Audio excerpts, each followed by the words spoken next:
Good morning everyone. आज के lecture में हम बात करेंगे होम टैब के बारे में। माइक्रोसॉफ्ट ऑफिस 2010 में लास्ट लेक्चर में हमने देखा था कि ओवरव्यू लिया था हमने सारी टैब्स में क्या क्या ग्रुप्स हैं, कौन कौन सी फंक्शनैलिटीज उसमें अवेलेबल हैं। आज के लेक्चर में हम होम टैब में जो डिफरेंट ग्रुप्स हैं उनकी फंक्शनैलिटीज को देखेंगे। तो सबसे पहला जो ग्रुप आता है वो है क्लिपबोर्ड। क्लिपबोर्ड ग्रुप में जो फंक्शनैलिटीज अवेलेबल हैं वो इन चीज़ों से रिलेटेड है कि अगर हमें किसी टेक्स्ट को एक जगह से दूसरी जगह मूव करना है या कॉपी करना है या फिर एक टेक्स्ट की फॉर्मेटिंग को दूसरे टेक्स्ट में भी हमें डिफरेंट टाइप से अप्लाई करने के बजाय एक ही बार में हम वो सारी फॉर्मेटिंग को अप्लाई कर सकते हैं फॉर्मेट पेंटर की मदद से, जो कि हम अभी देखते हैं। जैसे यहाँ पे एक टेक्स्ट लिखा हुआ है, उस टेक्स्ट को अगर मुझे किसी दूसरी जगह पर मूव करना है, कॉपी करना है, सबसे पहले हम कॉपी का ऑप्शन देखते हैं। तो हम इसे सेलेक्ट करेंगे, कॉपी पर क्लिक करेंगे और फिर जहाँ पर उसे कॉपी करना है वहाँ पर जाकर पेस्ट पर क्लिक कर देंगे। तो इसमें वो टेक्स्ट हमारा उस जगह पर कॉपी हो जाएगा। जब हम पेस्ट करते हैं तब भी हमने देखा जैसे डिफरेंट ऑप्शंस अवेलेबल हैं कि अगर हमें उसकी फॉर्मेटिंग को वैसा का वैसा रखना है जैसा कि हमने टेक्स्ट कॉपी किया है तो हम फर्स्ट ऑप्शन को चूज़ करते हैं। अगर हमें फॉर्मेटिंग कुछ और चेंजेस लाने हैं तो हम इस नेक्स्ट सेकंड ऑप्शन को चूज़ करते हैं।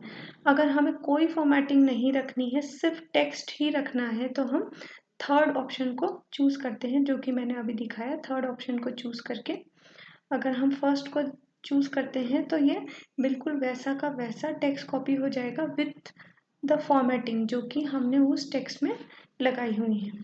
इसका शॉर्टकट होता है, जब हम कॉपी करते हैं तो उसका शॉर्टकट है कंट्रोल+C। कंट्रोल की दबाएं, उसके साथ में C की को प्रेस करना है। जब हमें कहीं पर पेस्ट करना है तो उस जगह पर जाकर कर्सर, माउस का कर्सर वहां लेकर जाना है और उसके बाद में कंट्रोल के साथ में B प्रेस करते हैं तो हमारा ऑटोमेटिकली वहां पर विथ फॉर्मेटिंग पेस्ट हो जाता है। अब हमारा सेकंड जो फंक्शन है वो हम देखेंगे कि अगर हमें किसी टेक्स्ट को एक जगह से दूसरी जगह पर मूव करना है। फर्स्ट ऑप्शन में हमने देखा कॉपी करना, कि जो टेक्स्ट जिस जगह पे था वो उस जगह पे वैसे ही रहा, साथ ही साथ में जहाँ पर भी हमें और जगह चाहिए था वहाँ पे हमने उसे पेस्ट कर लिया।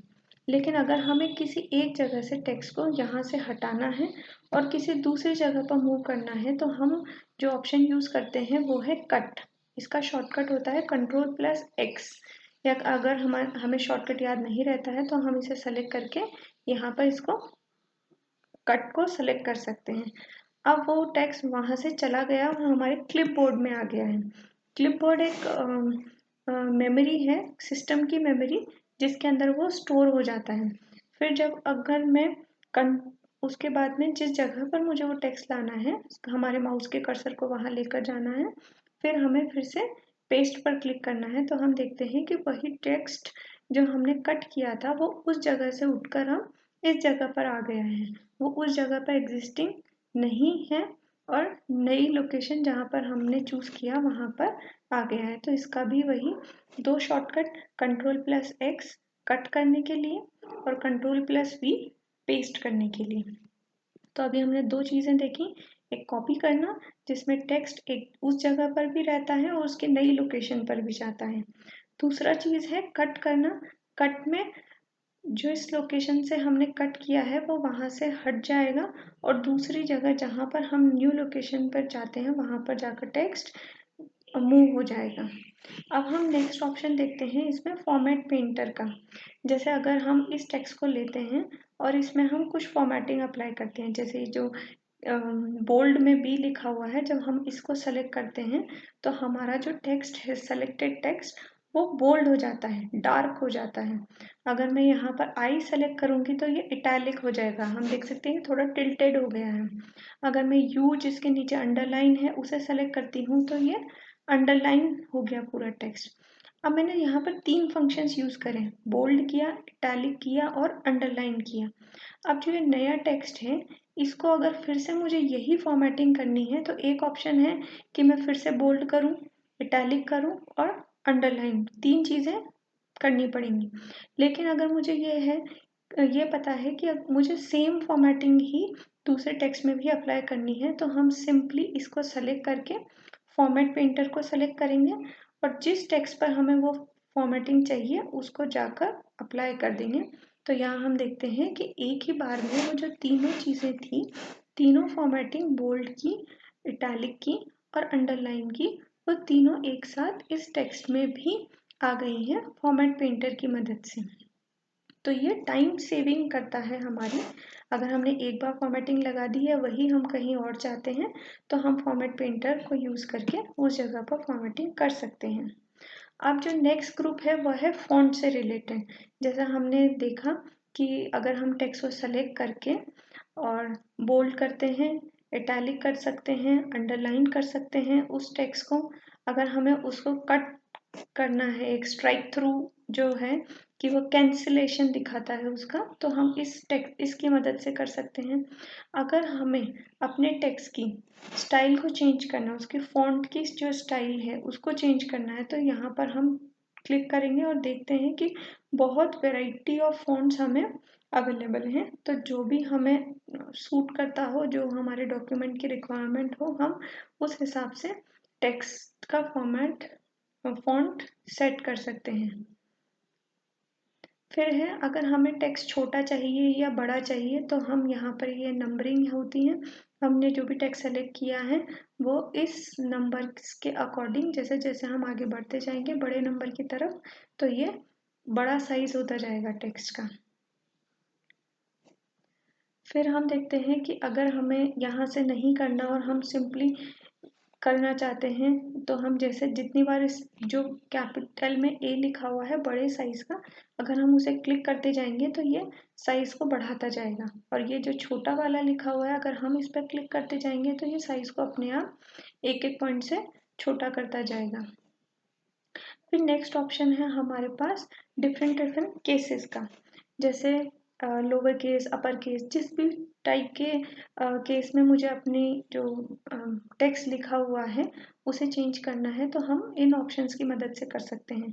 सेंटेंस केस का मतलब होता है कि हर एक लाइन का जो फर्स्ट लेटर है वह कैपिटल में हो जाता है, बाकी सारा स्मॉल लेटर्स में रहता है। तो ये हम टेक्स्ट सेंटेंस केस में चेंज हो गया। अगर हमें सारा जो टेक्स्ट लिखा हुआ है उसे लोअर केस में चेंज करना है, तो हमने लोअर केस सेलेक्ट कर लिया।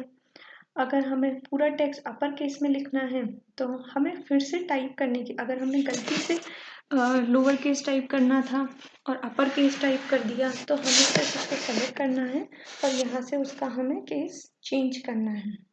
अगर हमें इस तरीके से करना हो, कैपिटलाइज ईच वर्ड, कि हर एक वर्ड का जो भी उस टेक्स्ट में वर्ड है उसकी फर्स्ट जो लेटर है वो कैपिटलाइज हो गया है। नेक्स्ट लास्ट ऑप्शन है इसमें टॉगल करने का। जैसे मैंने लिखा हुआ था उसका जस्ट अपोजिट होना टॉगल कहलाता है। जैसे हमने देखा कि ये जो टेक्स्ट है अगर मैंने अपर केस में उसको सेलेक्ट किया हुआ है, सारे जो लेटर्स हैं वो अपर केस में हैं, जैसे ही मैं टॉगल करती हूँ तो सारे लेटर्स लोअर केस में टाइप हो जाएंगे।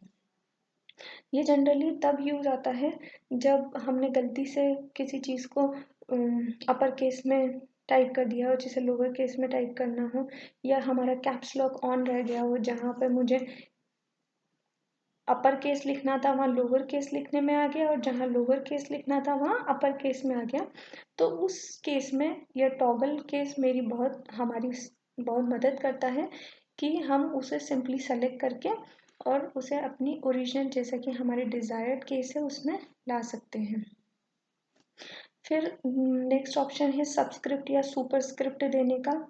फिर है हमारे ये स्टाइल्स का, कि हमने जो टेक्स्ट लिखा है उसे हम अगर डिफरेंट स्टाइल्स में करना चाहते हैं तो यहाँ सेलेक्ट करके हम कोई सी भी स्टाइल जो भी हमें ठीक लगती है अपने डॉक्यूमेंट के लिए वो चूज़ कर सकते हैं। फिर है ये जो ऑप्शन है इसकी मदद से हम बैकग्राउंड कलर को सेट कर सकते हैं। जो भी हमने टेक्स्ट लिखा है, जो सेलेक्टेड टेक्स्ट है, उसका जो भी बैकग्राउंड है वो कलर हम इन ऑप्शंस की मदद से सेट कर सकते हैं।